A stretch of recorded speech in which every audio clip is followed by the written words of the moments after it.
Hello everyone. I finished my first book in 2024.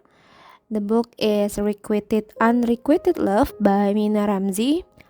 While I do my reading journal spread here for this book, I will tell you my thoughts about this book.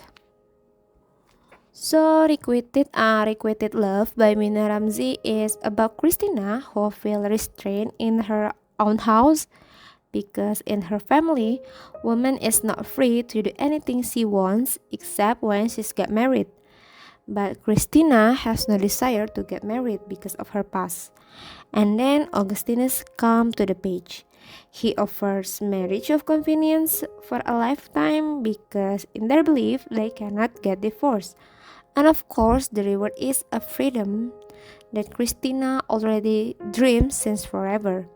But there's a problem because Christina really hates Augustinus. I knew this book from TikTok and I believe I saved around 2 or 3 videos about this book. So I decided to read this book as my first read in 2024. But unfortunately this book not really for me even though the trope is one of my favorite. This book have marriage of convenience and enemies to lovers trope.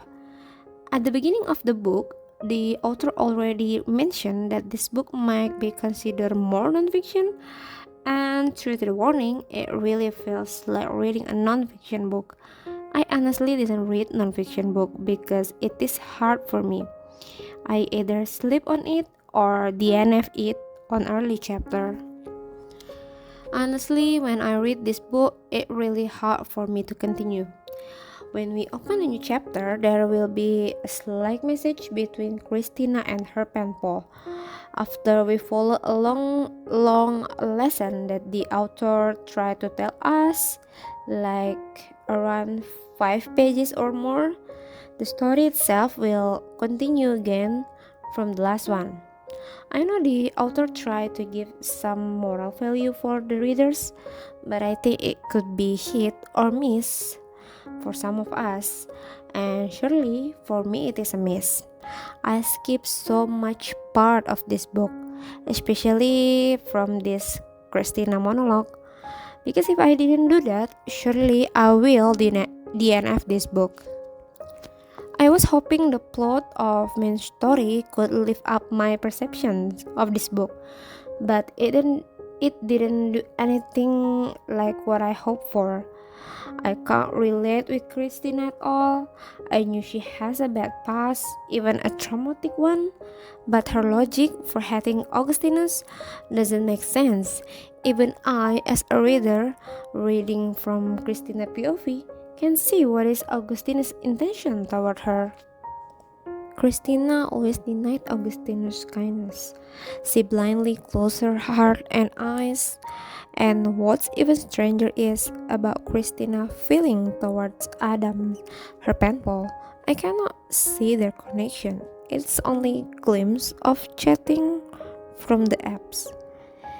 Relationship between Christina and Augustinus is not really good. I only remember Augustinus tries so hard to be kind, sweet, caring, and loving toward Christina, but Christina didn't do anything to improve the relationship, even just ignore him and run away from Augustinus. She just wants to relieve her sexual desire toward Augustinus. Kind of pity because I love Augustinus here. He is not a warm person, but he's trying so hard to get closer to Christina. And there's one problem. Well, the other problem, because in this book we know that Christina has a big trauma behind her back, but suddenly toward the end of the book, like 10% of the book, the trauma is gone. Her improving a lot better. She can peace with her heart, with herself, and poof, it's gone. I'm not sure what happened in that time, but toward the end of the book, suddenly everything is so good. Her trauma, he can overcome it, and then the relationship between Augustinus and Christina suddenly improve, and they're loving each other. I'm not sure what is happening here. So toward the end of this review, overall I give this book 3 stars rating with 3 spice matter. Do I recommend this book? Well, I still recommend this book because I'm not a big fan of nonfiction, so it's kind of hard for me. But if you love nonfiction book, maybe this book is for you, because I know there's so many people love this book. They can relate to Christina here, and this book also has a great trope like marriage of convenience, and then there's enemies to lovers. There's also Egyptian people here, so we can see their culture and can see their belief here. That's all for my review. Thank you for watching. Bye bye.